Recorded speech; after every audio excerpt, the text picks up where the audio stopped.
सोपी पद्धत आहे. कळलं? तुम्ही वर्ग कसा करता रे? एखाद्या संख्येला त्याच संख्येने गुणणे म्हणजे वर्ग करणे. बरोबर आहे ना? एखादी 2 अंकी संख्या सांगा बघू, त्याचा आपण वर्ग करूया सोप्या पद्धतीने. सांगा बघू कोणती संख्या? 35 चा वर्ग करूया. 35 चा वर्ग कसा करायचा बघा.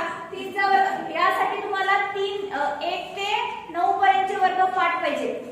आहेत का सर्वांना पाठ? हो. आहेत ना? 1 ते 9 पर्यंत वर्ग आले तर तुम्हाला 99 पर्यंत वर्ग करता येतात सोप्या पद्धतीने. 2 अंकी 99 ला संपते ना संख्या? हो. आता 35 चा वर्ग करायचा बघा. काय करायचं? 3 चा वर्ग करायचा आणि 5 चा वर्ग करायचा. 3 चा वर्ग किती सांगा बघू? 9 आणि 5 चा वर्ग किती? 25. चला त्यानंतर काय करायचं बघा. या 3 संख्या दिसतात तुम्हाला. 3 आहे, 5 आहे आणि 3 तर कोणती आहे? 2 आहे. या तिन्ही संख्यांचा काय करायचा? गुणाकार. किती येतो बघा गुणाकार? 3 5 15 आणि 15 दोन्ही 30. किती आलं? 30. आता ही 30 ही संख्या बरोबर मध्ये लिहायची.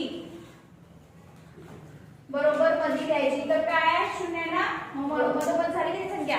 हा, इथं काय असणार आहे? 0 आणि इथं काय असणार आहे? 0. आता ह्या दोघांची काय करायची?